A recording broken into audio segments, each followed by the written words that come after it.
Hello again, and welcome to Crime in Music. I'm your host, Brian J. Kingsley, and with me as always, my friend Ben Rupel. What's crappening, Brian?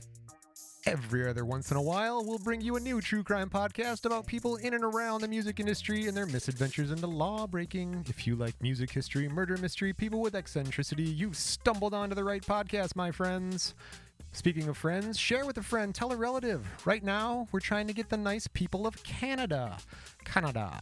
If you have friends in Sexsmith, Head Smash and Buffalo Jump, Wawa, or St. Louis, Tahaha, send them your favorite episode. Tell them to check us out. If a man asks for help, you help him. Those are some fun names. Did you look Those are all real places. I know did. you must have looked all funny. Googled funny Canadian city names. It's exactly the search. Those would have been the names that Bugs Bunny would have referenced if he was Canadian. You know, like when he would dig a hole and come up in the wrong spot, he would say, "I'm looking for Walla Walla, Washington." Nope. Walla Walla, Washington, Albuquerque, that's another good one. Kalamazoo, I mean, we're Michigan people. No. We got some weird ones. So if you are from any of those places in Canada or the places I just named, drop us a line. Let us know how you're doing. Our email is feedback@crimeandmusic.com, or find us on any and all the social medias at Crime and Music, where my favorite things are SpeakPipe. You can go to our website, leave us a message, just hit the record button. You don't have to leave your name or anything. Let us know how you're doing, what's going on. We'll have some later in the show, for example. You can stick tuned to the end, and we'll give you a SpeakPipe example. But hey, now that we got all that out of the way, how's it going? Good. Yeah, I had a full day of baseball here this evening. We didn't take home the gold. We took home the silver. We came in second in the game tonight. Oh, you know that's the worst. I mean, the Seinfeld bit. The silver, what happened? What'd you do? You didn't tie your shoes? You wake up late? What happened? Well, when there's only two teams playing and you take the silver home, that's not good. So we lost. Oh, nice. Yeah. The kids. There you go. I wish I could say they did good. They did good at parts of the game. Our pitching did okay. But our batting, not so much. Not so much. Those are two halves. Now, that reminds me, I had a bass player one time, Bobby, and Bobby got into bodybuilding, and so Bobby repeat that. Bobby got into bodybuilding. Bobby got into bodybuilding, and so he was doing a competition, and he came in 5th, and I was like, hey, that's not bad. And then they were like, dude, there's only 5 people, and I was like, oh, nice job. Buggy, baby, Bobby, buggy, bumper, bodybuildings. Man, you gotta do your vocal warm-ups before you get on the mic, buddy. Yeah, lion face, lemon face, ooh, lion face, lemon face. Ooh. I got more of a lime face. I see. No lemons, no lion. Just a lime and some gin face.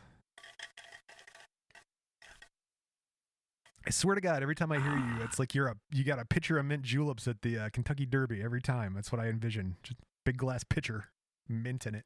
When our listeners hear that, I want them to think of Dudley Moore in the movie Arthur. That's where I was at. I was like, Arthur? Where he's like walking around with a rocks glass, just like, busting through a room in a tuxedo, saying a little something to this guy, walking over to the other guy, just the butterfly in the... Oh, that's you. Yeah, and it's just... Yeah, I mean, I don't know if you guys know this, but Ben does wear a tuxedo every time he goes to a party. I mean, that's his standard outfit. So if you ever see him out and about, he's the guy in the tuxedo. Well, yeah, except for in this last year and a half or so, we've been doing all of our parties virtually. I just wear a tuxedo on the top half. The tuxedo T-shirt. Yeah, tuxedo. That's more. Well, they don't see the bottom half, so I'm just nude, mostly just. If you just Donald ducking it right just there, a hair diaper, shirt cocking it. If you come to our live show, you will see Ben in the full tuxedo. That is a promise. Okay. All right. Yeah, we'll get it. Reference episode 68 to remind me. There you go. Yep. Just signs with 68. He's not wearing the tuxedo. Which one is he? I don't know. Hey, you know what our next episode is? I do. What is it, Ryan? It's episode 69. You better come up with a special one for that. Oh, it'll be as special as the actual 69 is. All right, well, I'm itching for a dub. I need a dub here, bud. Oh, dude. I had a loss. We got a loss tonight of baseball. I need a win here on the Guess the Guess. Big time. We will tee this up for you. Okay, because in this episode, we're going to talk about fire, Okay. violence, All right. and dollar bills, y'all. Okay. All right. Does it have anything to do with the what's her name? The girl that burned down what's his name's house. Oh, this is not our Left Eye Lopez episode. No, that's Okay. You can find that. That'll be on our website under the 2-minute episode sections. Upcoming, not out yet. So, but Okay. yeah, that's going to be a 2-minute episode. All right. Well, okay. So- That no, doesn't count as a guess. no. Okay, I was going to say, are we guessing? Because I didn't start the music. No. Okay. And it's time for everybody's favorite game, Guess the Guess. Yeah, no, I thought that'd be cool if I would have accidentally guessed one before the music. Just totally put a big, huge bucket of water on the fire of the fun fire of Guess the Guess. That would be hilarious. You already guessed it. Yep. Well, I when I sent you the calendar invite for the recording session, I included the guest name, so I thought you already knew. So. No, you must revoke that little calendar very thing. quickly, I as fast as I could. No, I don't know how technology works anyways, so... I am a master of technology. Anyway, it's always a struggle to get the episode sent over to you after I record it. Oh, it's amazing the spectrum we're on, but as far as technical ability. But anyway, hey, let's not get bogged down on that. Let's get into Guess the Guess because you've only got 1:15 left. That's all I need. All right. No, I bet you do. You should know this person. They call them Interscope. Interscope. Them. Okay. Them. So I'm thinking a group. I got a group in mind. A group. I don't have a group in mind. I'm now thinking of groups. Well, let me tell you this one. He has 2 different third-person shooter video games based on himself. Ben's a big gamer, everybody. I don't know if you guys know this, but Ben is a big gamer. Third-person video games based on himself. Yeah, some shooters, man. Some third-person shooters based on himself. Did you know that... I don't want to get into it. 30 seconds. Van Damme was the inspiration for, I think it was not Double Dragon, the fighting one, Mortal Kombat. He was Johnny Cage. Very cool. Yeah, okay. I like Johnny Cage. All right, continue. I need this. They call him Boo Boo. Boo Boo. Okay. Some people call him Ferrari F50. All right. Nope. This is about as close as we get. In a joke, they called him Foddy. I'm sorry. In a joke, they called him Fofty. His name is Fofty. Let's go back to the video games, because none of that other stuff even rings a bell.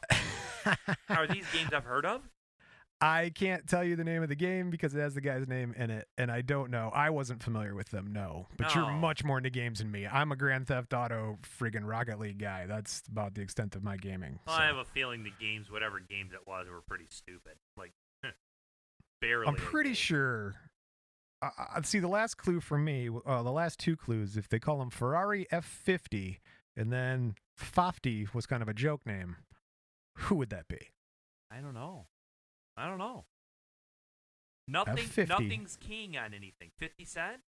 Oh, he did it! Out of nowhere. Well, what? Really?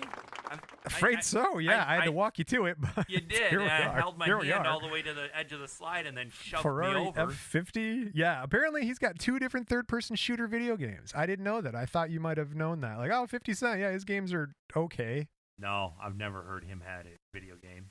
He's been around for a while, I guess. Maybe somebody tried to get a game up off the ground and thought slapping his name on it would make it Well, there's a continuation. There's a part 2. So it's not like it would just happen once, like it was some fluke or something. There's one, and it was successful enough.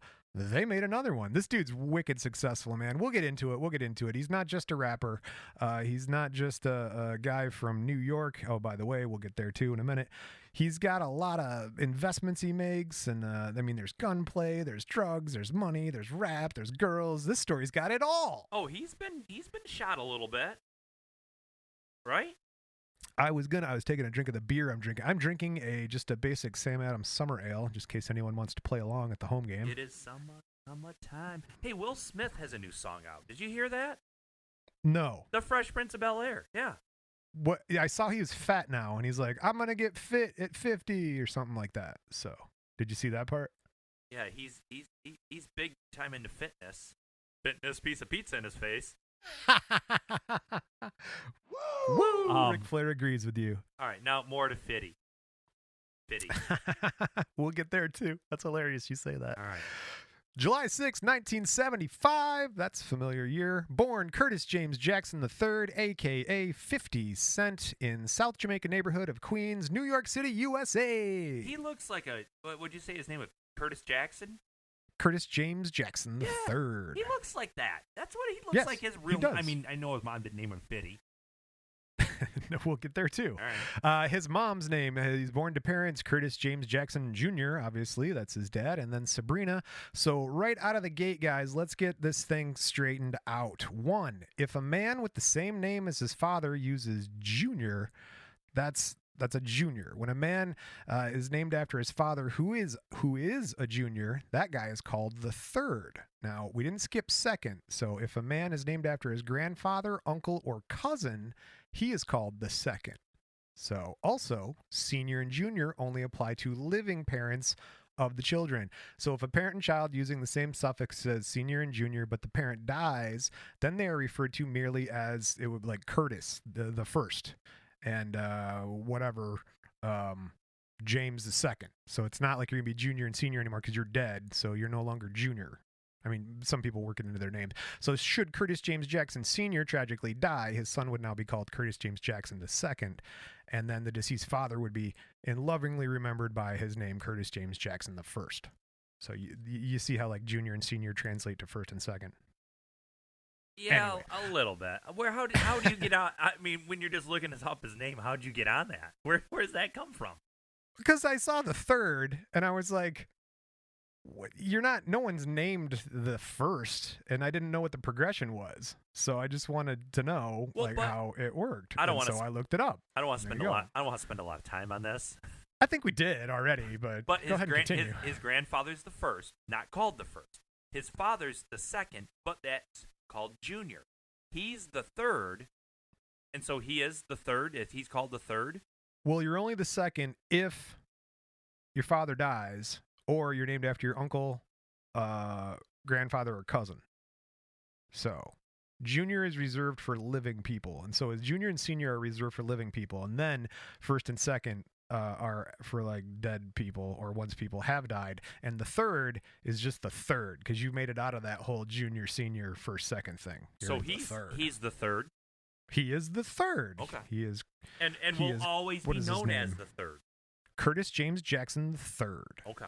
All right. We're gonna call him Boo Boo. Boo Boo. Boo Boo. What up, Boo Boo? That's Yogi. That's my but best that's Yogi. fine. That was very good. Oh, what's going on, Yogi? Go I get can't the do pick and your nickel Boo. baskets. Dude, you're bears. Just eat them. Just eat them, man. Just eat them all. Anyway, Boo Boo grew up in South Jamaica neighborhood of Queens, New York, like we were talking about. He was raised by his mom, Sabrina. She was a drug dealer. His mom was a hard woman who raised her son in her own image. One time he came home, he was upset after he got in a fight in kindergarten, and his mom says, quote, "You pick up something and hit him if you have to, but you're not going to come back here crying." I've always said that I'm not good at fighting, so I don't think I could ever be good at fighting. So if I actually have to get in a fight, I'm just going to pick up a chair, get a golf club, whatever I can at arm's reach. If I got to throw a candle at somebody, take my shoe off and hit them like a girl. Yeah. See? I'm past being fair. And that's right. And that's what gives people like you a chance against someone like me who's studied fighting for like a dozen years now. So yeah, it's all the same. It doesn't matter. I mean, anything can happen in a fight. I think I can still take you in a fair fight, man. Oh, there's no way in hell you could take me in a fair fight. In a dirty fight, I'd give it to you. I would guarantee that. You'd probably take me in a dirty fight. Scratch, poke eyes, crotch, crotch stuff, whatever. You and I are the best freaking team out there, man. Double Dragon, whatever, buddy cop show. Yeah, we got all bases covered between you and me, man. Ben will poke you in the eyes, and I'll do like a flying Kimura. So yeah. Yeah, I'll do whatever. But anyway, I'll do whatever it takes. Whatever. Now, so yeah, he's apparently the advice from his mother is if somebody hurts you, you whoop their ass with anything you have around. Don't be coming back here crying to me about it. You handle your own business. I got drugs to sell. Yeah. Well, now that's going on. 1983, his mom is horrifically killed in a fire. Oh, jeez. According to Boo Boo, rival drug dealers murdered his mother, drugged her, and left her to die of carbon monoxide poisoning. Quote from Boo Boo, quote, Somebody put something in her drink, turned the gas on. After that, every time something went wrong, I'd think, if my mother was here, it wouldn't be like that. That's in 83? Yes. So what, he was like 5'8"? Mm-hmm. Wow. Summer ale. Sorry. All right. Was she the only one killed in the house? Was it a burnt down and crap? Yeah, no, again, she was targeted by rival drug dealers. I mean, this was an assassination. Yeah, that's one of the problems of That's being a a hit. drug dealer. I mean, Occupational hazard, for yeah, sure. very much an occupational hazard. So Boo Boo would later describe his mother as, quote, really aggressive, really manly, really tough, but despite that, he would still come to miss her dearly. She was everything, he told Oprah as a tear rolled down his cheek. She was like my mother, my father. A tattoo tear? No, he has not done time at this point yet. So. Okay. After Sabrina's death, he went to live with his grandmother, 161 Street in South Jamaica, where he was raised. He begins boxing at the age of 11. When he is 14, a neighborhood boxing gym opens up for local youth. Quote from Boo Boo, quote, when I wasn't killing time in school, I was sparring in the gym or selling crack on the strip. All right, hey, you got to pay for that gym membership somehow. Yeah, man, it ain't free. No. That's for damn sure. No, they want a lot. No. He sells crack during primary school. Quote, I was competitive in the ring, and hip-hop is competitive too. I think rappers condition themselves like boxers, so they all kind of feel like they're the champ. He's kind of you think about the guy. He's been around for a while. You've seen pictures of him. He's kind of a ripped dude. Oh, he's shredded, bro. Yeah. Yeah. That dude, yeah, he doesn't eat candy. He's I don't think. right up there He's with not eating at the LL. candy shop. He's right up there with LL Cool J. I mean, oh, dude. LL Cool J unplugged. I was like, I want to look like that dude's physique. That's what I want, man. Not with the deodorant squished under his armpit hair, but like the physique. It's just these dudes are so shredded. I don't know how they do it. Life on the streets is hard, man. I'll take you to the candy shop. We'll get there. Age 12, Boo Boo begins dealing narcotics when his grandparents think he's in after-school programs. And he brings guns and drugs and drug money to school. Age 15, Boo Boo buys his first gun. Yeah. In the 10th grade, he's caught by metal detectors at Andrew Jackson High School. Quote from Boo Boo. What kind of gun was it? What kind of gun? I didn't say. A pistol, as they usually are. He says, quote, I was embarrassed that I got arrested like that. After I got arrested, I stopped hiding it. I was telling my grandmother openly, I sell drugs. It's my job. How do you think I pay for that gym membership? 1994, age 19, he becomes the neighborhood's drug kingpin, doing drug sales worth $150,000 a month. Wow. It is at this time that Boo Boo drops out of high school, I would too, and became a full-time gangster. Man, if it wasn't so dangerous and I was worried about being killed by rival drug members and I'm just kind of a wimp altogether, I might deal a little. I see the appeal of some of this. I mean, I'm too scared, but you can make fast money. No, rightfully so. Be scared. June 29th, 1994, Boo Boo was arrested for selling 4 vials of cocaine to an undercover police officer. He is arrested again 3 weeks later when police searched his home and found heroin, 10 ounces of crack cocaine, and a starter pistol. Although Boo Boo was sentenced to 3 to 9 years in prison, he served 6 months in a boot camp. He earns his GED while he's there, and he said he did not use cocaine himself. Never get high on your own supply. Boo Boo adopts the nickname 50 Cent as a metaphor for change. The name is inspired by Kevin Martin, a 1980s Brooklyn robber known as 50 Cent. Quote from Boo Boo is why he chose that name. Quote, because it says everything I want it to say. I'm the same kind of person 50 Cent was. I provide for myself by any means. I'm going to go back a little bit here. Sure. He got arrested. He had a bunch of drugs in his house and this, that, and the other. And a starter pistol. Yeah, man. Now, when you say starter pistol, are you talking about like that thing that they use to shoot at the beginning of a foot race? Like on your marks. Or did you mean like the brand starter actually marketed? Yes, get a windbreaker and this sweet pistola with the starter pack from a visor, 50 Cent. A nice pair of shorts, and back in the day, you get some Zubas and a Glock and a 40 cal. Oh yeah, no, right, yeah. Take this 38 and some of these Zips shoes with starter. Cool. All right. That's not what it was. No, I think it was the track and field one with like the 22 blanks. He's just trying to be tough, but he doesn't really actually want to hurt anybody yet. Well, so, those starter pistols there you go. actually kind of don't even really look like guns. They're like a gun without a. I mean, yeah, it looks like a cap gun, which it's a very heavy cap gun. That's literally its function. Yes, nailed it. Good job, Ben. That's why you're here. Age 21, Boo Boo begins rapping in his friend's basement, like most all successful rappers do. He uses turntables to record over instrumentals, so he's actually using live records. 1996, a friend introduces him to Jam Master Jay of Run DMC, who is establishing Jam Master Jay Records. Now, Jay teaches him how to count bars, write choruses, structure songs, and overall make records. So I got a little protege. Yeah, I didn't know he had contact with him. Yeah, no, me neither. I learned a bunch researching this. It's actually a really cool story, man. But he is New York, so yeah, that makes a little sense, right. I guess, right? Neighborhoods. Yeah. So don't worry. There's a stop in Detroit. We'll bring it back home. 1998. Yeah, there should be a big elbow rub with the Detroit scene. We're getting there. Yeah. We're getting there. All right. 1998, Boo Boo's first appearance is on React with Onyx for their first album, Shut 'Em Down. He credits Jam Master Jay for improving his ability to write hooks, and Jay produces Boo Boo's first unreleased album, so he's got some underground records. 1999, after Boo Boo left Jam Master Jay, the platinum-selling producer Trackmaster signs him to Columbia Records. So these Trackmasters bring him over to Columbia. Before he signs with Interscope Records, Boo Boo engages in a public dispute with rapper Ja Rule and his label Murder Inc. He says that a friend robbed jewelry from Ja Rule and then later accused him of orchestrating the robbery. Ja Rule said that the conflict stemmed from a Queens video shoot when Boo Boo didn't like seeing him, quote, getting so much love from the neighborhood. There's already beef start. Beefing. March 2000, at the Hit Factory in New York City, Boo Boo has an altercation with Murder Inc. Associates and receives 3 stitches for a stab wound. Oh, he got stabbed, huh? Rapper Black Child claims responsibility for the stabbing, saying he acted in self-defense when he thought someone reached for a gun. He's got a gun! There's some people that believe that when the rubber meets the road, it's better to have a knife than a gun because you can like charge the person with the gun and stab them and dodge the bullets and get them and with a knife you don't have like a limited capacity like a clip on a gun does, so you can just dude, keep like stabbing people and stuff.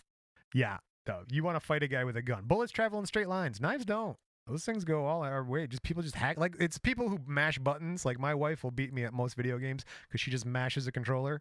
And so, yeah, there's not much I can do about that. But you get a straight line with a bullet, I know where it's going to start and where it's going to end. Yeah, but you got to really predict it early on. Oh, I'm not doing any of these things. No, I'm going to give people my shoes and stand there and be like, see ya, you too, bye. Yeah, I got more shoes at home. I'll be back here in a half hour with them if you want them. Yeah, right. You wait here. I'll go get more stuff for you. I'll grab you a pizza on the way, too. All right. Speaking of conflict and beef, Boo Boo will have or has beef with Ja Rule, The Game, Fat Joe, Cameron, Master P, Rick Ross, DJ Khaled, Gunplay, he's a Florida rapper, Meek Mill, DJ Sense, and actor Michael K. Williams from The Wire. Seriously? How's he get so much beef so fast? Dude, he's hardcore, man. Boo Boo doesn't fuck around. He's just like, I don't like you. I guess you live your life with your mom getting all burned down and drugs and jail and getting stabbed. You start getting maybe a little bit back and a little bit you suspect people of wanting to beat you up. I don't know. Suspicious. Still, 2000, speaking of suspicious, they sent him to upstate New York studios where he produces 36 songs in 2 weeks. Damn. Wow. 18 are included on his album, Power of the Dollar. Boo Boo. That's what I was saying. Boo Boo founds Hollow Point Entertainment with former G Unit member Bang'em Smurf. Hasn't that name come up before in one of our episodes?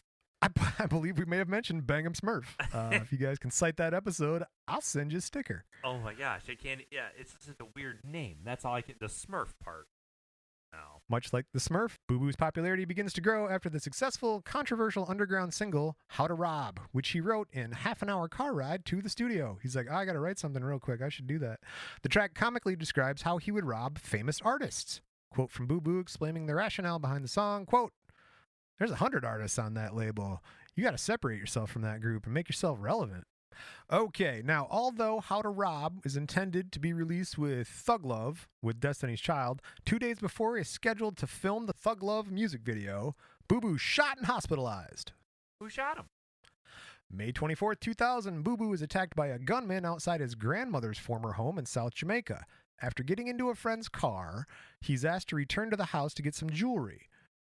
His son's in the house, his grandmother's in the front yard. Boo Boo returned to the back seat of the car. Another car pulls up nearby. An assailant walks up, fires 9 shots at close range with a 9mm handgun. Boo Boo shot in the hand, arm, hip, both legs, chest, and left buttocks cheek. But he all right. He all right. Well, he gets some ice cream, hangs out Lieutenant Dan. His facial wounds resulted in a swollen tongue, the loss of his wisdom tooth, and a slightly slurred voice. His friend is wounded in the hand. They were driven to the hospital where Boo Boo spent 13 days. The alleged attacker, Daryl Baum, Mike Tyson's close friend and bodyguard, is killed 3 weeks later. Quote from Boo Boo about the shooting, quote, "It happened so fast that you don't even get a chance to shoot back. I was scared the whole time. I was looking in the rear view mirror like, oh shit, somebody shot me in the face. It burns, burns, burns. After I got shot 9 times at close range and didn't die, I started to think that I must have a purpose in life. How much more damage could that shell have done? Give me an inch in this direction or that, and I'm gone." Oh, yeah, getting shot in the face? Ugh. Dude, yeah. I mean, we've talked about a 9mm before not having stopping power, but 9 times, I'm not going to do it. But 9 times with a 9mm, dude. Yeah, this is not, that'll slow you down. This is not Booker T. But no, he was sitting in a car too. I mean, it's yeah. not like he was standing or walking or moving. He was like in an enclosed space. Like you can't. Yeah, and so you can't move. A lot of times when there's these, when these hip hop artists and I mean, just let's say artists in general, they got a beef or a problem or an issue. Why has it got to be hip hop, Ben? No, that's why what has I'm it got to saying. be hip hop? It doesn't. No, everything, everything. No, they all have a problem, and they settle their score. They have a fight, this, that, and the other. Sometimes It's very childish, like the Justin Bieber crap where he's spitting at people. Oh yeah, Bieber spitting at everybody, right? It's just very ticky tack. Sorry, Michelle. This, that, and the other. Gotta hand it to 50 Cent. I mean. Yeah, man. He got the shit blown out of him, and he got ventilated. He came back, so I'm not gonna sit here and think that he had some false beef with other people just to get some street cred. That I got in a fight in the club and there were maybe some guns and I got arrested, but nothing ever really happened. No, he got shot. No, he got shot like 1,000 times in the face. And this dude. This was not a setup. This was for reals. Yeah, this dude's street cred is 100% legitimate. 100%. Like, I don't think you get any. I don't think you could have more. I don't think you can get more legitimate street cred than 50 Cent. No, he's a legitimate. Dude, I mean, if you want to idolize, that's a badass. You want to idolize gangsters. Yes. As rappers. That's the guy. That's the guy. That guy. You had said he recovered, and he does. Boo Boo uses a walker for 6 weeks and fully recovers after 5 months. That's impressive. When he leaves the hospital, he stays in the Poconos with his girlfriend and son, and his workout regime helps him develop a muscular physique. So he wasn't that shredded before he got shot. Now, dude, he is ripped. Well, he was a boxer, so I mean, you don't need to be ripped to be a boxer. In fact, a lot of the greatest boxers don't look like they're Arnold Schwarzenegger in his heyday. That's correct. Yeah. It's not it's too much muscle, lactic acid buildup. You don't want the big arms and shoulders, man. You just want to be lean, mean, but he put on some weight, man. Got himself thick. He did. He in that one album cover of his, I can't remember what it was. He just looks like a bodybuilder. Dude. In the hospital, Boo Boo signs a publishing deal with Columbia Records before he's dropped from the label and blacklisted by the recording industry because of his song Ghetto Quran. Why? What's that about? I guess you're not supposed to talk about ghetto. I didn't get into it, man. Honestly, I was like, I don't know. He was blacklisted from the whole entire industry because of that one thing? Columbia Records. Oh, just one label. Label, right. Okay. So unable to work in the U.S. studio, he went to Canada. This is our Canadian episode, guys. If you know Canadians, just give them a shout. Send them up. Say, hey, listen to the 50 Cent episode. They talk about you a lot. What's up, Canadian Mike? Hey, Canadian Mike. What's up, eh? Hoser. With business partner Shea Money XL, Boo Boo recorded over 30 songs for mixtapes to build a reputation. So he's like, you don't want me working in your studio? Fine. I'll do it myself in Canada. Did I tell you about how Canadian Mike told me how the story of Canada was named? No, So I'm sure this apparently, is 100% spot on history. Go ahead. this is what he was taught in school. This is what he told me. He said settlers came to Canada, like the Europeans or whatever, and they pulled up on the shore, and they met some natives who were there, and they were cool. Well, there wasn't like a massacre or nothing like that. Heck yeah, they're Canadians. They're all cool. They're super nice. Even everybody's on Canadian soil. Nice people. Yep. So the Europeans are like, "What do you call this place?" And he's sort of pointing in the direction of the land because they come from the water. So there's water behind him, and he's pointing at the land. And the native guy goes, "Canada, Canada," and the guy's like, "Canada, that's awesome." And the native's like, "Canada is like our village is over there." That's what he's saying. So Canada, in some native language, according to Canadian Mike, was taught in grade school in Canada, Windsor. Canada means our village is over there. All right, I'm gonna look that up. That is not an assignment. Not No homework, everybody. Ben's got this one. No, I got this one, guys. I'll bring my disrotation on whether that's right or not. Maybe we can get a speak pipe from Canadian Mike on. I was just gonna say, I think we'll just reach out to Canadian Mike and he can tell us that story. Can we get him on a 3-way call? We probably can. All right, Mike, get ready for it.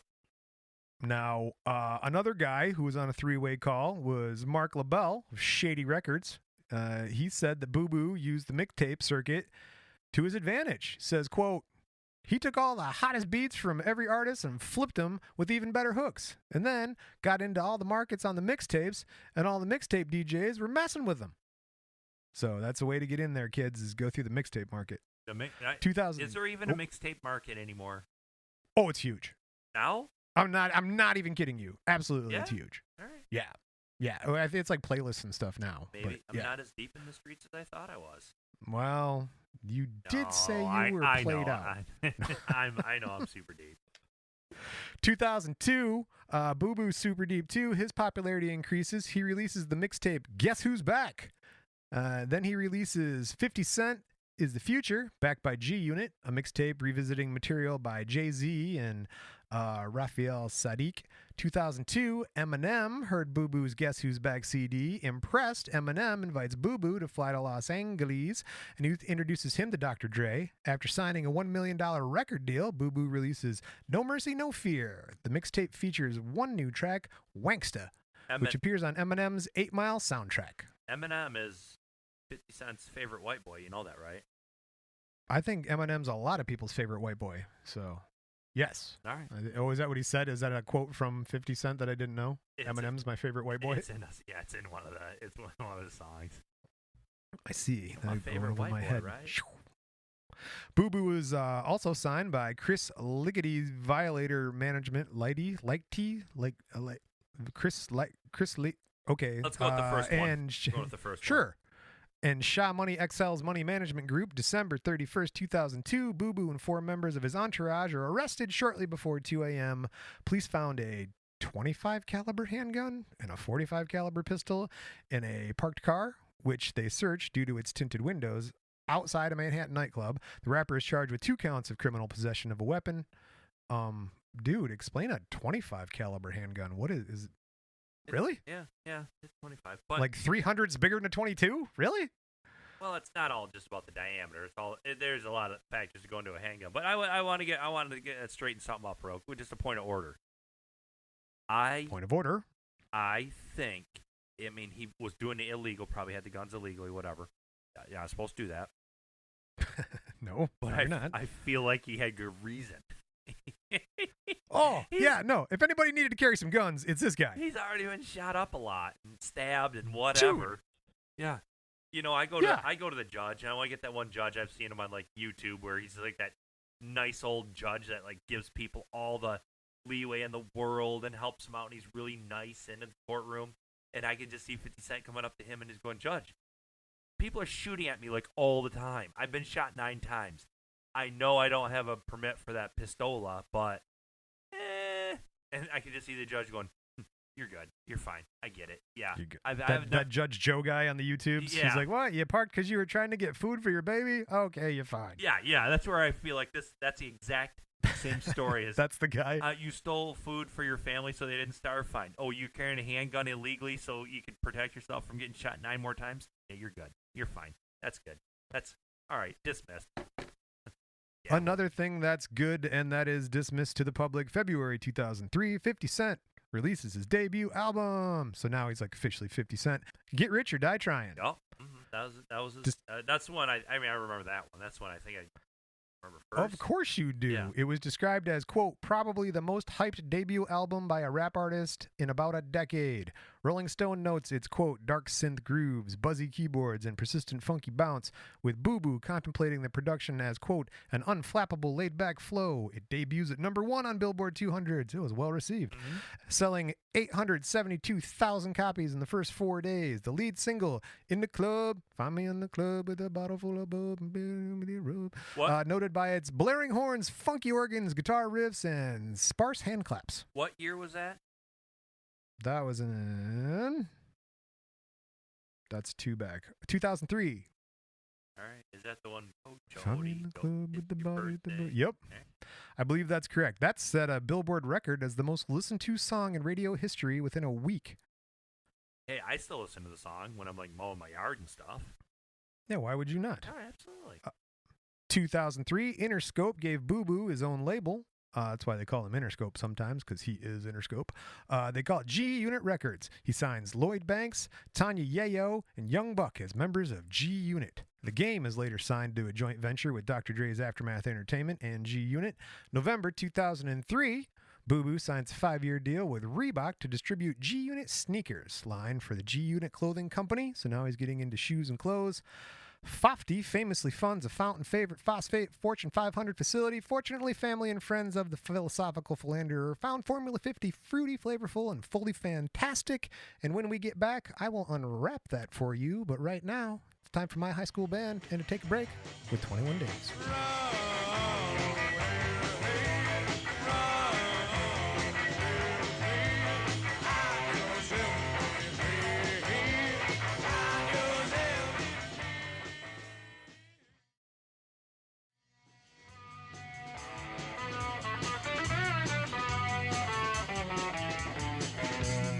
And we're back.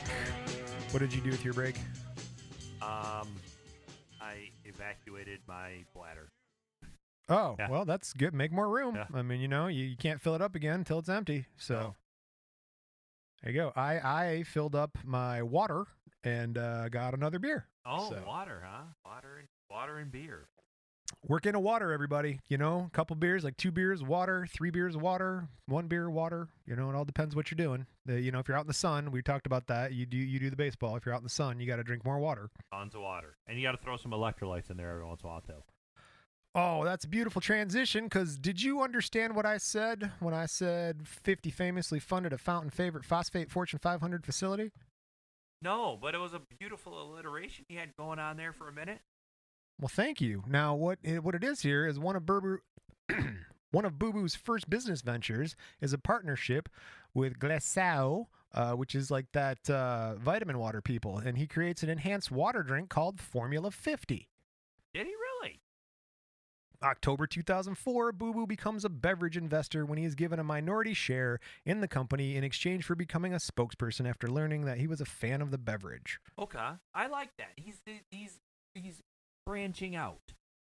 He is, and we talked about him being shredded and ripped. The health-conscious Boo Boo notes that he first learned about the product while he was at the gym in Los Angeles, and he says that, quote, they do such a good job making water taste good. I like to kind of taste the water by itself. Pretty sure I like plain H2 and O. Yeah, You yeah. put those together. Give me an H, couple 2s, Yeah. couple O's. Yeah. Those are all good. After becoming a minority shareholder, the celebrity spokesperson, Boo Boo works with the company to create a new grape flavor, Formula 50, a variant of the vitamin water, so you can still probably go get that today. And he mentions the drinks in several songs and interviews. He created the grape flavor. Yes, he did. Moving on. March 2005, 50 Cent's second commercial album, The Massacre, sells 1.14 million copies in its first 4 days. That's the highest in an abbreviated scale cycle, and it's the number 1 on Billboard's 200 for 6 weeks. That's the definition of well received. He isn't the first solo album with 3 singles on the Billboard's top 5 within the same week, with Candy Shop, Disco Inferno, and How We Do. According to Rolling Stone, quote, 50's secret weapon is his singing voice, the deceptively amateur sounding, wow, that doesn't seem nice. The deceptively amateur sounding tenor croon that he deploys is on almost every chorus. He's to the candy shop. He kind of sounds like what he actually is. And I don't know how to clarify that better, but he does sound like it's very simple. Like is that dude. If you look at a picture of us, people think you and I have different voices. So he sounds like his voice matches what he looks like. He sounds like a dude, like a rapper, thuggy dude. Thuggy a word? It's thuggy a word? Thuggy? Yeah, you can be thuggy. All right, thuggy. Thuggy. Could that be my rap name? Teach me how to thuggy. Teach me how to thuggy. That's super old. July 22nd, also super old. 2005, Boo Boo was sentenced to 2 years probation for that May 2004 incident. He's charged with 3 counts of assault and battery after jumping into an audience when he's hit by a water bottle. Throw water bottles at me. Nuts to this. Ah! I'm going to throw bombs. That dude, yeah, throwing bones. January 4th, 2007, Boo Boo starts a book publishing imprint, G Unit Books, at Time Warner Building in New York. He's written a number of books, including the memoir, From Pieces to Weight, in 2005. That sold 73,000 copies in hardcover and 14,000 copies in paperback. It's a crime novel and a book with Robert Greene titled The 50th Law. That's an urban take on the 48 Laws of Power. So he's branching out, man, getting into books, getting into drinks, music, records, music. Cool. Good for him. Back to drinks, 2007, Coca-Cola purchases Glaçau for $4.1 billion with a B, and Boo Boo, who is a minority shareholder, earns $100 million in the deal after taxes. Wow. That's huge.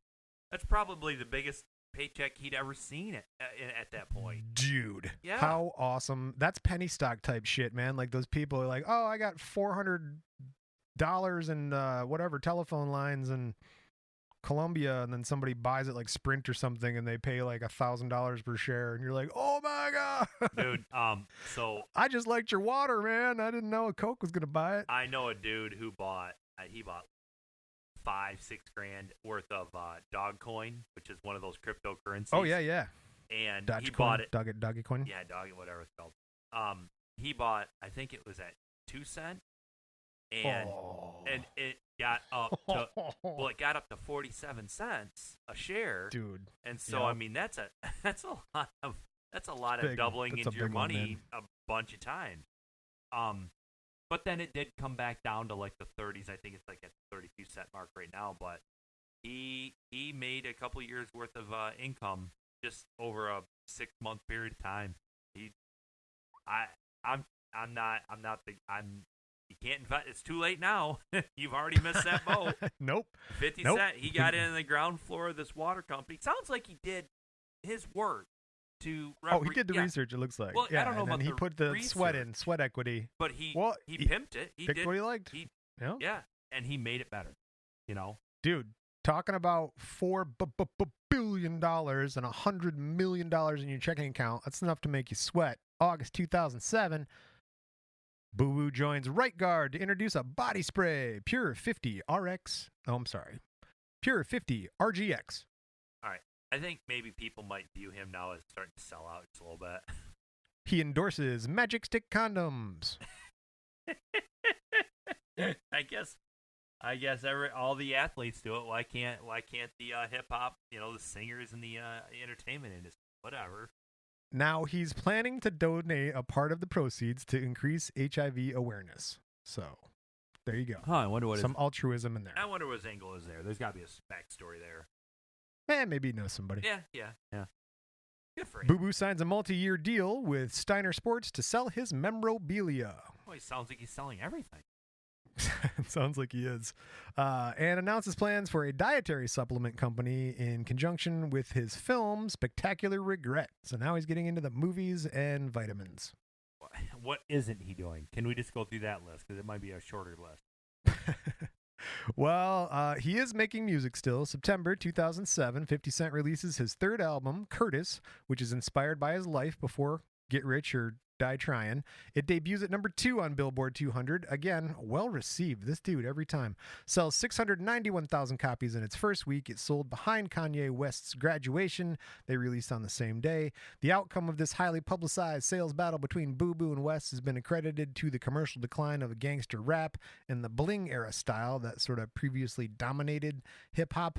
So, Yeah, so he may have killed gangster rap. so him and Kanye were kind of doing a lot of the same crap. I mean, Yes. you know, they were investing. Different flavors, though. They weren't- different accents on the same thing. Well, to my thought, they're not just doing music; they're doing everything. Okay. I'm not saying the I music. thought you were talking about their musical style. No, but they also were doing it at the same time.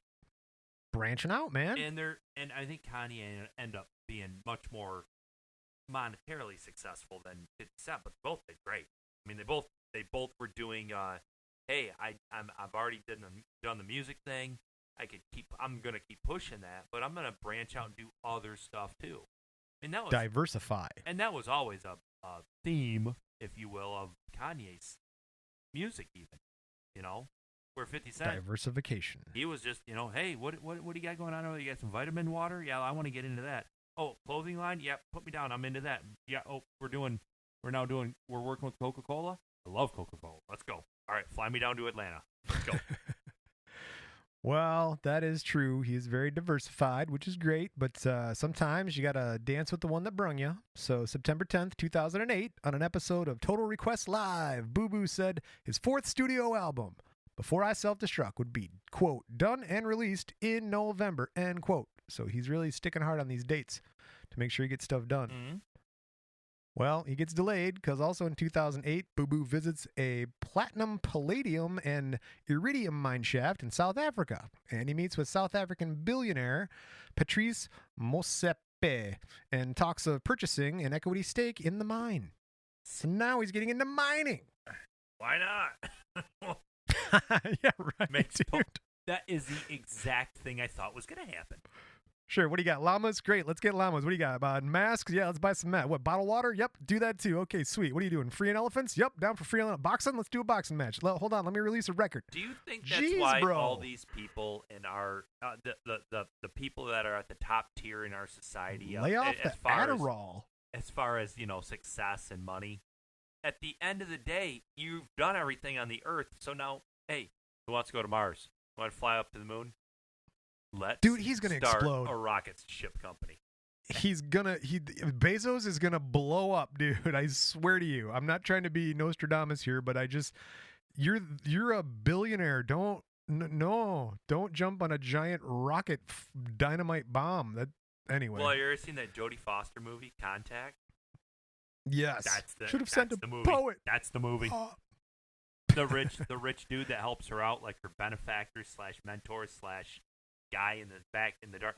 That's Bezos / Richard Branson, whatever. That guy's trying to race to the moon before the other guy. I don't know, dude. I can't even imagine. I'm doing good just to get to the grocery store once a week.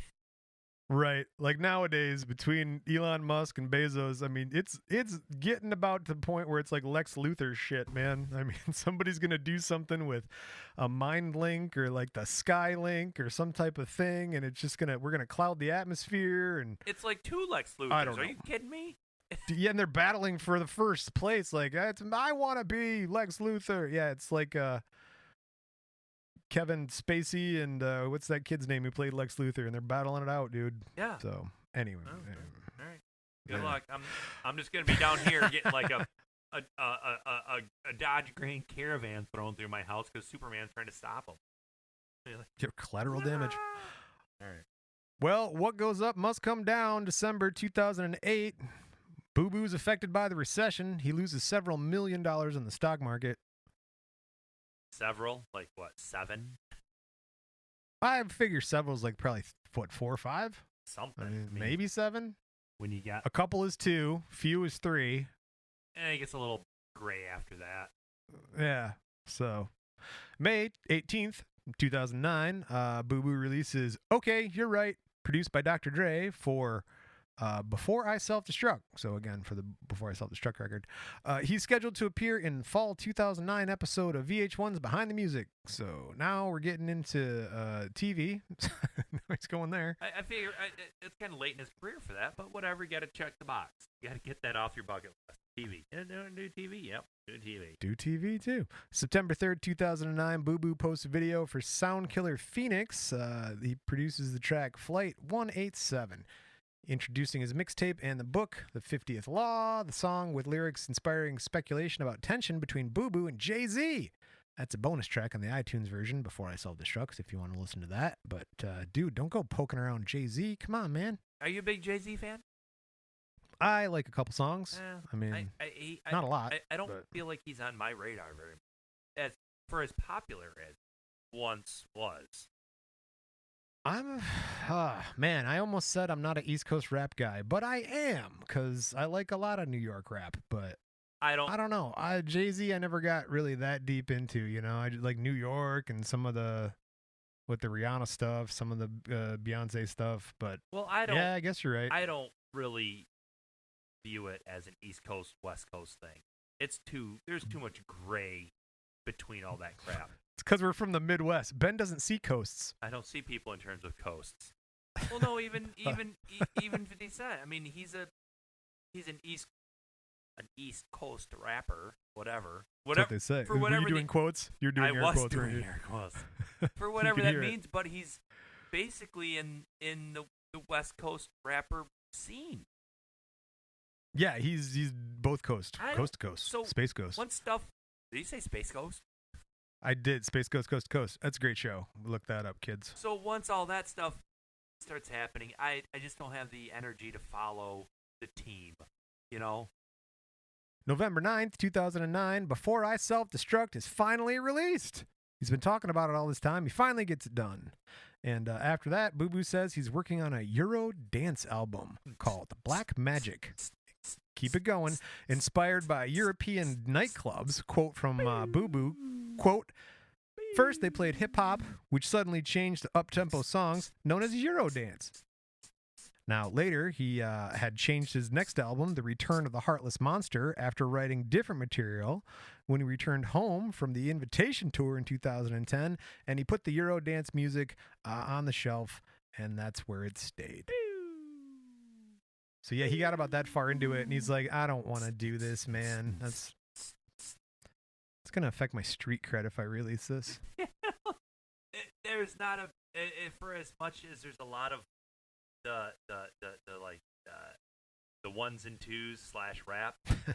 Sure. They don't really mesh, do they? No, they really don't.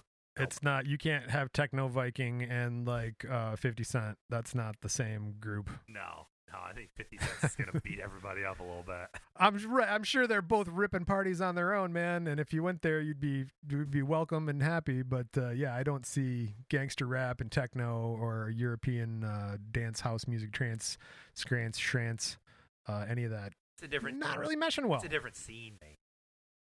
There's nothing wrong with that. No better, no worse. Just different. That's all. All right. Now, these guys are not different. They're pretty much the same. September 3rd, 2010, Boo Boo supports Eminem on his and Jay-Z's The Home and Home Tour, performing Crack a Bottle with Eminem and Dr. Dre amid rumors of tensions between him and Dre.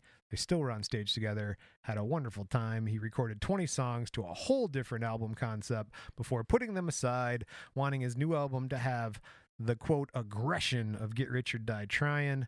Boo Boo tweets that the album is 80% done and fans can expect it in the summer of 2011. It is ultimately delayed a year due to disagreements with Interscope Records, with Boo Boo saying that he'd release it in 2011 in November. He's going to have a different title. He's going to call it Black Magic, that he stole from that Euro dance thing that he's never going to see the light of day because that'd be embarrassing. Eminem's going to appear on the album, and Boo Boo said that working with the new producers such as Boy Wonder and Alex the Kid. So he's really trying to pump up this Black Magic album, bringing in all the big hitters here.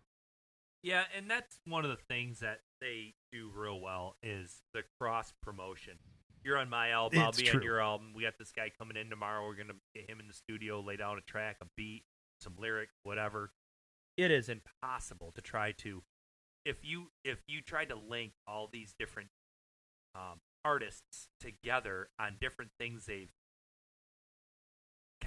worked with together in years past, it would be like one of those spider webs on the wall if you put a push pin in the wall with a picture of 50 Cent, Jay-Z, and Eminem, and Dr. Dre, and DJ Khaled, whatever. You start mixing all these things, and it would just, your whole entire wall would be full of yarn.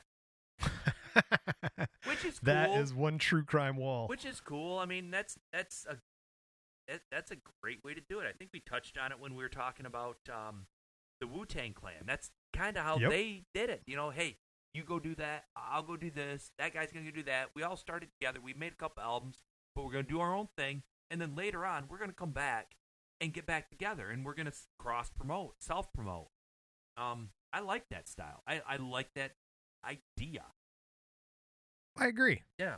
Like, let's make everyone around us better. Because at the end, there's enough for everybody. Well, if you do your thing, very Brian, podcast. If you podcast. do your thing on your own, and you make $50,000, and I do my thing on my own, and I make $50,000, but if we came together, we could make $150,000. So 1 + 1 is 3. You know, that sort of thing. There you go. Yeah. That's some math. No, that's what they're doing. They're making 1 + 1 = 3. That's that street math. Yeah. I like it. Yeah. Yeah, I learned that. Well, I learned hopefully, that. Like I said, I'm from the streets, man. On the mean streets. You are. I can guarantee you, people, Ben is not college educated. No, that's to your credit. That's giving you street cred. I'm trying to build your credit. I went to college so one time. People know. Yeah, for an afternoon, and then they ask you to leave. I went to college campuses. There you go. Well, yeah, that's true. Visit. You've been to all the colleges. I went to a lot of colleges. I taught college, never attended college. Oh, well, like you at the colleges, June 16th, 2011, Boo Boo releases the song Outlaw from his 5th album, On the Internet.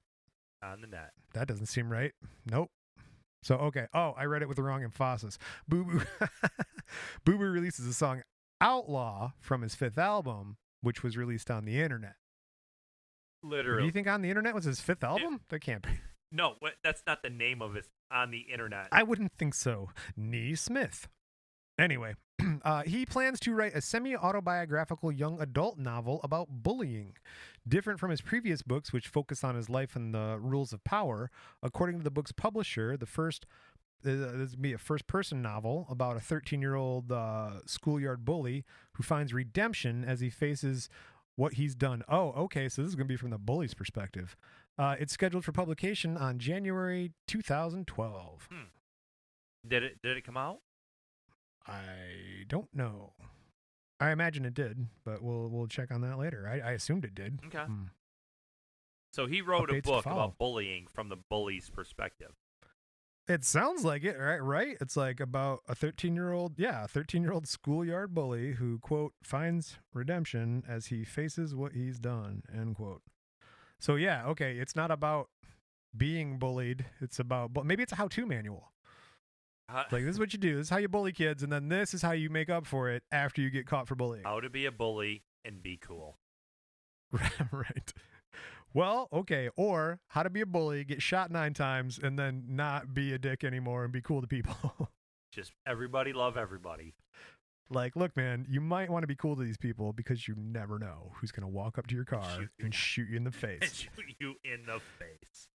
I love everybody. Dude, I bet you. I've never met the guy, but he is probably so nice to strangers. I am sure of it. Hey, how you doing? Hey, like Ned Flanders. If I remember one thing about this podcast, is that he had to lose teeth because he got shot in the face. That bothers me. That bothers me. No. Like the hair on my back's going up. I don't know. It's just I don't want that. I don't have any back hair, but yeah, man, that's nice. I've lost teeth. It ain't fun. I bet it's even less fun when they're being yanked out of your skull by a bullet. Oh, well, okay. Speaking of skulls, in a series of tweets, Boo Boo said that the delay of his 5th album is due to a disagreement with Interscope Records, later suggesting that it would be released in November 2011. with his headphone line SMS by 50. So he's in the head the skull candy things there making headphones. So. He is a busy man. Diversify. I feel like he's got ADD. He speculates to MTV News about not renewing his 5-album contract with Interscope. He says, quote, I don't know. It'll all be clear in the negotiations following me turning this actual album in. And, of course, the performance and how they actually treat the work will determine whether you still want to stay in that position or not. I think there's a lot of stuff that goes on behind the scenes with a performer and their label. And and I think there's a lot of performers that will just go along, hey, yeah, I'll do whatever you want. Just, they're the dance monkey dance. They'll just do whatever. And then there's other ones that are like, hey, dude, I'm doing all the work. You're making all the money. I know I'm getting enough to get on and get by, but you're not. You're stealing from me. So I'm sure there's some that are right and some that are wrong, but I think 50 Cent, he's probably thinking, hey, they're just taking advantage of me. If you want to do that, I'll move on to a new label. I'll just go to the net. Oh, I don't. Yeah, he's like, I don't need you, man. I got money. Yeah. I can do this on my own. I'm fitty. I'm fitty. You ain't fitty. I'm fitty. We'll get there. Yeah. June 20th, 2011, Boo Boo announces the release of Before I Self-Destruct 2. This is after his 5th album. Although he planned to shoot the music video for the 5th album's lead single, for the 5th album's lead single, I'm On It, on June 26th, the video is never filmed. Quote from Boo Boo, quote, I did 4 songs in Detroit with Eminem. I did 2 with Just Blaze, A Boy Wonder Joint, and I did something with Alex the Kid. We made 2 that are definite singles. The other 2 are kind of records that we've been making, more aimed at my core audience, more aggressive, more different kind of energy to it. He's trying to get back to the streets, it sounds like. It'd be tough to do that, though, if you're him, because he's so far removed at this point. Time and lifestyle-wise, it's, he's not on that, he's not fighting for every bit he gets. He's not He's not hustling no more. I mean, he is on a big scale, but he doesn't have that street energy. Is that fair? September 2011, he releases Street King Energy, track number 7 to promote Street King, his charity-based energy drink. So, yeah, no, I can't tell, man. I can't get a read on it. Well, sometimes I feel like he's still in the streets, and other times it's like, well, I bought a beverage company. He's releasing albums to promote his other ventures. Promote his new energy drink. Yes. September 28, 2011. That's really nice. An announcement that Boo Boo is shooting a music video for Girls Go Wild, the 5th album, lead single featuring Jeremy.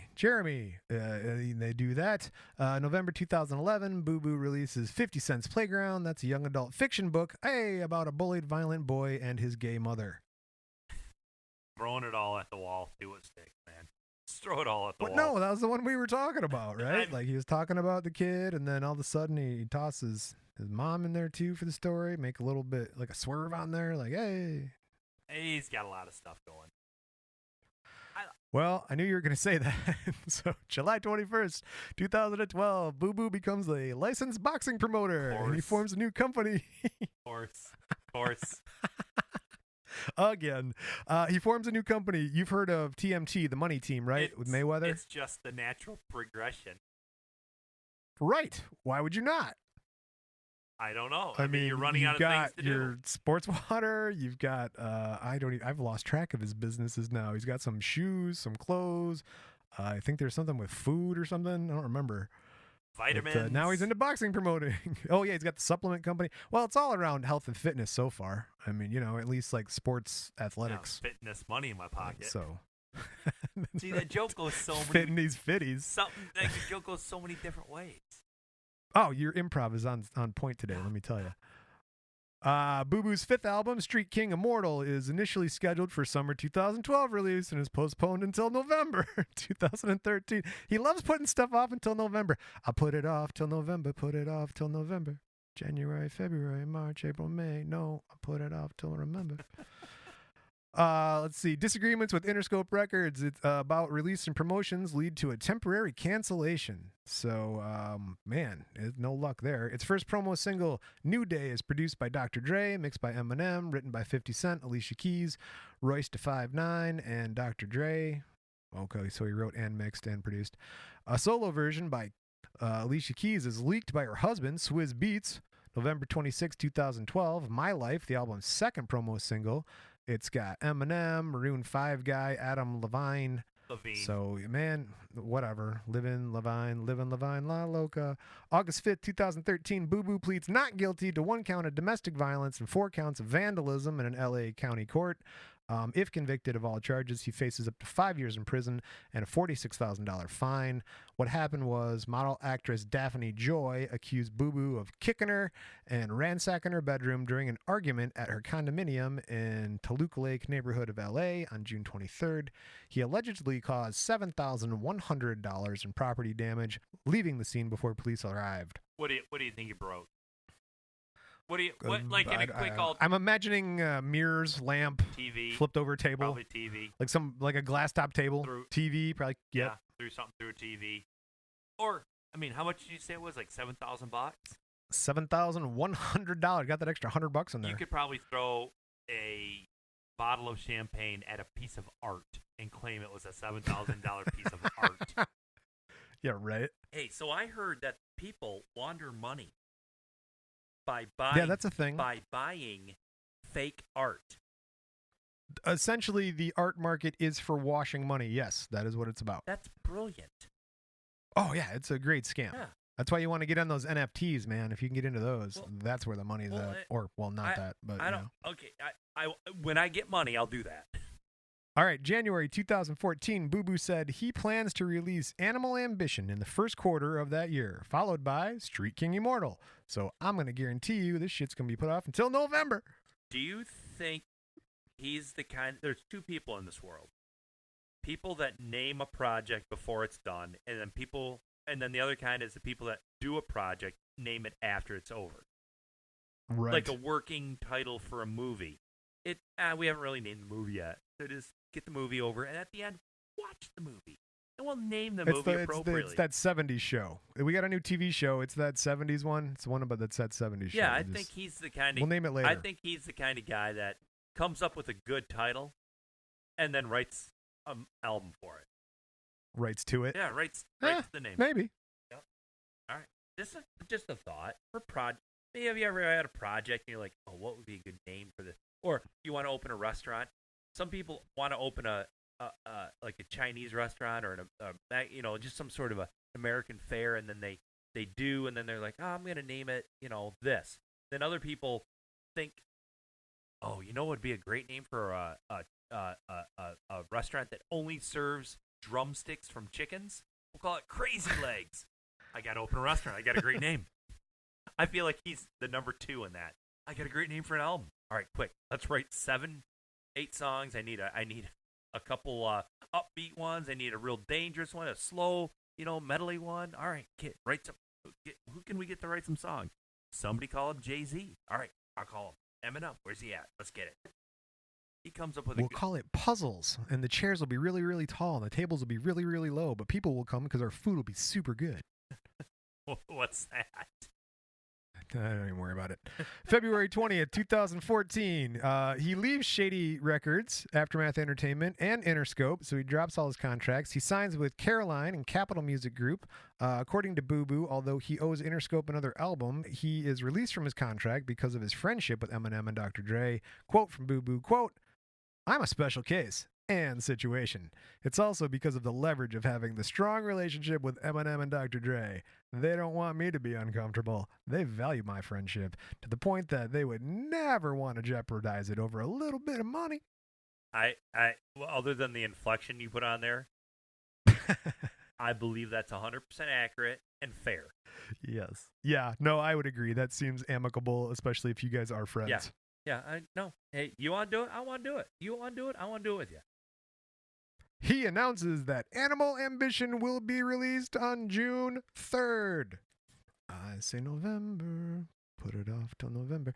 He releases its first track. The song Funeral is released with a video on Forbes.com. That's a weird place to release your video. Yeah. Yes, it is. Even though they do a lot of entertainment writing. Like they're usually they do a lot of reviews for everything from movies to video games to song. Yeah, Forbes. Not on that Forbes level yet myself, but they're big goals. into. They've turned everything into.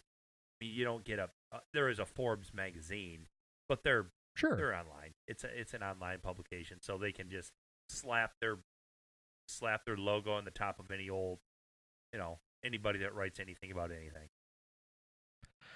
I'm going to need you to get your favorite again button. 2014, Boo Boo becomes a minority shareholder in Effin' Vodka. He gets another company going. What's it called? Again. Effin'? Effin', E-F-F-E-N, Effin' Vodka. Good Effin' Vodka. It's a vodka. You know what? It's a brand of vodka produced in the Netherlands. That's a great name for a vodka. Good Effin' Vodka. Hey, you want to start a vodka company? Yup. Yup. Yes, I do. What do you want to call it? Sells for $30 a bottle. Good Effin' Vodka. Where do you want your price point to be? More than Grey Goose, less than, that expensive Polish crap. Why are you making fun of the Poles? What do we got against them? I'm not. No, the good expensive Polish crap. Gotcha. That's a term of endearment. Don't get your panties in a bunch, but if you do, December 2014, Boo Boo signs a $78 million deal with Frigo Revolutionary Wear, a luxury underwear brand. This guy, man. This guy. Hold on. The joint venture is partnered between Boo Boo, basketball player Carmelo Anthony, baseball player Derek Jeter, and Matthias Ingersson, former president of mattress company Tempur-Pedic. So Boo Boo became the chief fashion designer for the brand's single pair of Frigo boxers. Good for you. $78 million. 78 million, dude. And you get free underwear. Trading on his name. Diversify. I know we've said it, but come on, man. That's the story of the show right here, buddy. Like, get in, make your name, get some money, do some investments, and roll it over. I'm not mad at him. Maybe I'm just jelly. When can we make underwear, Brian? Underwear? Who wears underwear? Jeez, that's weird. What are you, the Queen of friggin' England? What are you eating under there, Brian? Underwear. Oh. May 20th, 2015, Boo Boo releases Get Low, Get Low, Get Low as the intended first single from his sixth studio album, Street King Immortal, which will be out in November. We have an unofficial quote from Boo Boo, July 13th, 2015. I declare bankruptcy. Are you serious? Chapter 11 bankruptcy protections are in the U.S. Bankruptcy Court of District of Connecticut with a debt of $32,509,549.91. It would have. They missed it, man. And 50 cents. Yeah, that would have been the one. Again, we'll get there. He states that his lawyers did a terrible job of representing him. I would have let him borrow 41 cents just to get that number out there, man. Just take it. Just take the 41. Boo Boo files a $75 million lawsuit against his own lawyers. Lawyers. They're probably lawyers. I would imagine. Well, dude, like we said, you gotta pay your taxes, your court fees, show up on time. I mean, it's all part of the package. We'll do the business for you guys. I don't think we can stick that label on him of a guy that needed to have that handler. No. This is corporate lawyers and stuff like that. And again, he did have a loss in 2008, so it's only 8 years recovered. I mean, This is like Donald Trump bankruptcy shit, where he's like, it's just better financially to be bankrupt. Yeah, shadow companies and not paying taxes and living out of the Keys or whatever. He wasn't. I don't think at one point he was worried about where he was going to get his next meal. No. And he had all that water, so he was good there. Yeah, he's got underwear for a lifetime. February 20th, 2016, Judge Ann Nevins has ordered Boo Boo back into court because of an Instagram message he's made over several months. She said Boo Boo is not fully clear about his funds and indicated posts of the rapper showing stacks of money on Instagram. He can just claim it's paper. It's fake. Like for entertainment purposes. Like what's that dude? The one of the top like, oh, that was fake drugs, fake money, fake guns. Oh yeah, right. Who was that dude? Was that like ODB or something like that? Fake. He's like, that's not real. It's for entertainment. Yeah, it's just for Instagram. Well, I don't know, man. I think he's taking the fifth on this one because March 2016, Boo Boo claims he will no longer use Instagram. Well, it didn't seem to work out great for him that time. Well, no. He's elected instead to have his profile page operated by somebody else. You take care of that. I'm not involved in it. Despite having numerous songs that reference drugs and alcohol usage, Boo Boo remains a teetotaler, citing a bad experience with alcohol. That was his main reason. He's like, I'm not doing that again. Really? I would like to know more of that story. What happened with him and alcohol? Yeah, right. That was so bad. I tried to find it. I really did. And it's not like the Vince Neil episode where there's partying and drugs and stuff. I couldn't find any of that. It was always like, he got shot. And it's like, oh, he bought another company. So I mean, unless the night he got shot, he was heading into the 7-Eleven to get another bit of vodka or something. I had a bad episode with alcohol. What happened? I went to go get more and I got shot 9 times. Last time I got alcohol and drunk, I got shot 9 times, almost died. So, no, I'm good. Thank you. I'm just going to sit here and make billions of dollars. Gonna have this tea, some Earl Grey. Yeah, you like yourself some Earl Grey, do you there, Brian? No, I don't. That's just the one I could think of at the time. It's the only one I know. Good. Maybe Lemon Lift. Matcha or something like that. I don't know. You should be familiar with this date if you're paying attention to the show. June 25th, 2019, Boo Boo is among hundreds of artists whose material was reportedly destroyed in the 2008 Universal Studios fire. I don't want you to do this anytime soon because I want to forget that I told you to do this before you do this so I can sound surprised when you get it done. I think I know what you're going to say, but go ahead. Let's do an episode on that.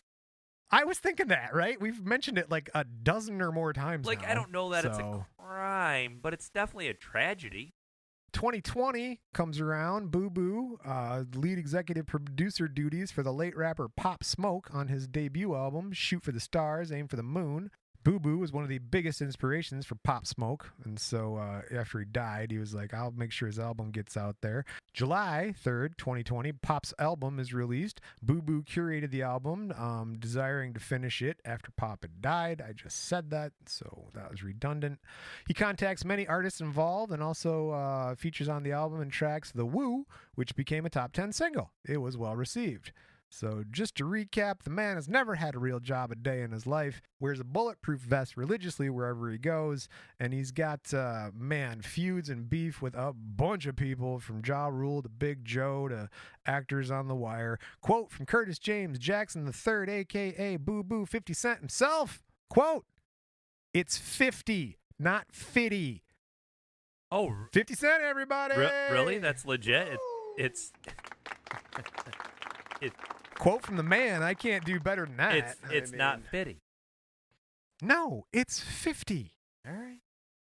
I learned. Hey, finally, I learned. Things you learn, eh? I've been here now for like an hour. I've learned something. Great.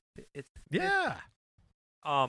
So what did you think about the gangster life of 50 Cent? I think he came into it super legit. Super, like, this guy was not trying to form an image for a reason.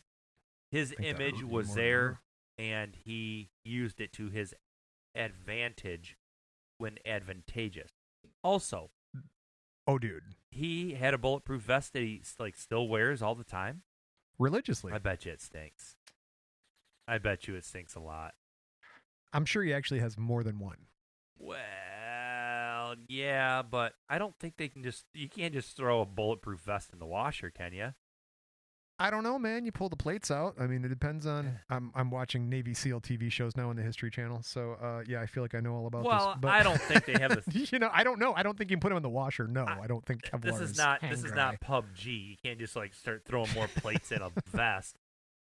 No, I think he's probably wearing a lighter, ready for less ready for high caliber rifles, more ready for 9s and 45s and 40s or whatever.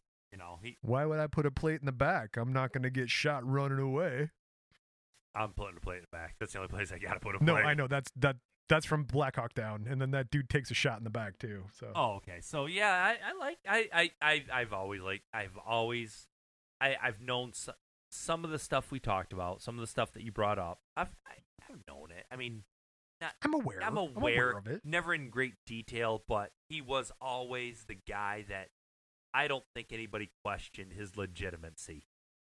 You can't with that resume. No. I mean, I didn't know all of that. I just knew like he got shot a couple times. He was in Detroit doing some stuff, and then Eminem and Dr. Dre picked him up, and then he did the vitamin water thing. So, yeah, to learn all that detail, I'm like, dude, you are legit. From one perspective, though, with him branching out into everything he did, from one person's perspective, I could see the person saying something like, yeah, man, you ain't sticking to what you grew up with. You're kind of soft.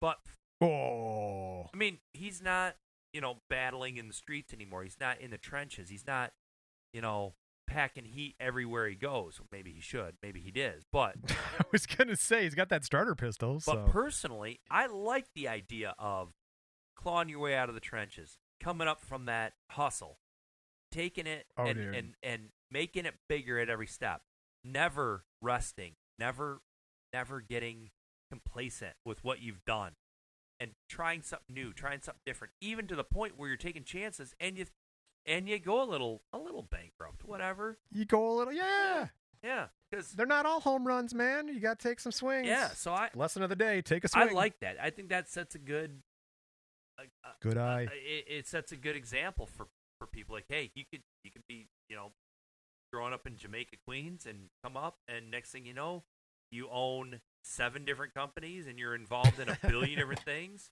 You have your 18 million different companies. You're doing all sorts of dumb shit all the time. And I bet you if he goes bankrupt, loses every dollar, he's the kind of guy that will be like, all right, man, I'll do it again. Not a problem. Well, all right. Because we're talking about billionaire investing and diversifying, it's time for some feedback. That only hurts me. Okay. Ooh, this is a special one. You know what happens now? What? Oh my gosh, it's time for...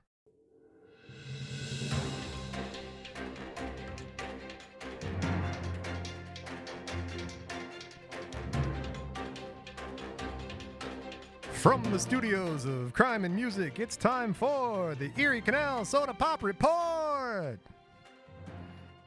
Now, if you guys are new to our show, I'm just going to let you know we have a lot of comments on one particular episode. It's the Erie Canal Soda Pop Festival episode. Unexplainable why people continue to have to comment about that one episode. It was a great episode, right, Brian? I love it. It's honestly one of my favorite episodes. That's up there with like Sinatra and the Blues Brothers. I mean, that's one of the ones, man. So share that with your Canadian friends in wah wah. But why do we get so much on that and not? I mean, it's like a lightning rod. All right, is this? Well, I'll tell you too. The second thing that seems to happen is these people were there. So here's a YouTube comment from Ed Caron. Quote from Ed. Quote: "No, wrong. It was on Bull Island in Posey County near Griffith, Indiana. I live in Evansville. Look it up on Wikipedia. It was slated to be in Chandler, but it was moved near Griffith, Indiana. Bull Island is also on Google Maps." Well, thanks, Ed. I looked it up on Wikipedia, and they never mentioned Ed Crone. I'm just going to take his word verbatim. I now believe everything Ed said, because that's just easier to do than actually looking it up for me. I will tell you what I did is I did look it up, and actually we said what Ed said. I thought we did. Ed is just backing us up. We did. I know. I don't know. Maybe it's different on YouTube. No, because there was that situation where they were supposed to be in one side of the state line and they were on the other side. Oh yeah, no. But it was because there was an island, and then the road you had to come in onto the island from the other state, but it was actually the other in Indiana. I don't know. Right. But it's very amazing to me that people are still so involved involved in this show. Appreciate the comment, Ed. I really do. I love it. Yeah. If anybody else wishes to comment, and you too can be featured on the Erie Canal Soda Pop Report. I gotta I'm more than happy. I'm gonna have to go re-listen. Actually, to that. there's more coming. I will tell you, there is more coming. There's more on there. So you'll hear more. And now our weekly report on the Soda Pop Erie Canal Soda Pop. It almost could be weekly. I tell you, I get more of those than just about anything else. More of those than Skittles poetry. Wow, that's up there. All right, Skittles, you better up your game, bro. Yeah, right. Challenges, gauntlets thrown, buddy. But right now we have your favorite and mine, Speak Pipe. Bye. Okay, we have a Speak Pipe from Val, the Mad Canadian. Hey guy, you wonder why I'm mad so often in the year? It hails today here in Canada. Hail. On the 27th May. That's my birthday today. Hey. And it hails outside. It hails. Happy birthday. Love you, guy. Bye. Well, happy birthday, Val. Thank you for listening. And did she say it was hailing outside? Oh, I'm sorry for the last message. It's snowing outside now. Everybody's happy here. I don't understand anything in Canada. I want to go anywhere else. It's my birthday and it's snowing here. It's snowing. So do we know when what day of the week? What was the date that she sent those? When was it snowing in Canada? She said it's like March 27th or something like that. So, so it's snowing and hailing on Val the Mad Canadian's birthday. Oh wait, what? But there's more. Oh, okay.